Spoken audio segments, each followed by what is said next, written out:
ആ ഇരുട്ട് നിറഞ്ഞ അന്ധവിശ്വാസികളുടെ കൈകളിൽ നിന്ന് ഈ സമുദായത്തെ മോചിപ്പിച്ചെടുത്ത് ലാ ഇലാഹ ഇല്ലല്ലാഹയുടെ വെളിച്ചത്തിലേക്ക് കൈപിടിച്ചുയർത്തിയ കേരള ജംഇയ്യത്തുൽ ഉലമ എന്ന മഹാപ്രസ്ഥാനത്തിന്റെ 100ാം വാർഷിക സമ്മേളനം കോഴിക്കോട് കടപ്പുറത്ത് നാം തീരുമാനിക്കുകയും പ്രഖ്യാപിക്കുകയും ചെയ്തു. നവംബർ 16 എന്നുള്ളത് നമ്മുടെ മനസ്സിലുണ്ടാകണം. കേരളത്തിലെ മുജാഹിദ് പ്രവർത്തകന്മാരുടെ ഒരു സംഗമമാകണം. മുജാഹിദ് സംസ്ഥാന സമ്മേളനത്തിന് ശേഷം കേരളം കാണുന്ന ഏറ്റവും മഹത്തായ ജനകീയമായ ഒരു സംഗമ ഭൂമിയായി കോഴിക്കോടിന്റെ കടപ്പുറത്ത് ഈ സമ്മേളനം മാറണമെന്നാണ് ISMന്റെ ഒരു ഭാരവാഹി എന്ന നിലയിൽ എനിക്ക് എന്റെ സഹപ്രവർത്തകന്മാരോട് സൂചിപ്പിക്കാനുള്ളത്.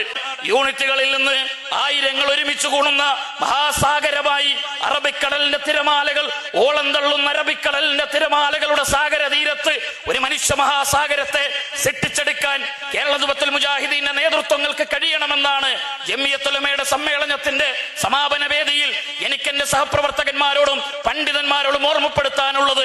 നവംബർ 16 എന്നത് മുജാഹിദ് പ്രസ്ഥാനത്തിന്റെ ഐതിഹാസികമായ സംഗമമായി കോഴിക്കോട് കടപ്പുറത്ത് ഒരുമിച്ച് കൂടുന്ന മഹാസംഗമമായി നമുക്ക് മാറ്റേണ്ടതുണ്ട്. ഞാൻ ഓർക്കുന്നത് മുജാഹിദ് പ്രസ്ഥാനത്തിന്റെ ഐതിഹാസികമായ ഒരു സമ്മേളനം കോഴിക്കോട് കടപ്പുറത്ത് നടക്കുമ്പോ ബഹ്റൈനിൽ നിന്ന് വന്ന നമ്മുടെ ചില അതിഥികൾ നടത്തിയ സംസാരമാണ്. അവർ പറഞ്ഞ വാക്കുകൾ ഇപ്രകാരമാണ്: ഞങ്ങൾ വരുന്നത് ബഹ്റൈൻ എന്ന നാട്ടിൽ നിന്നാണ്.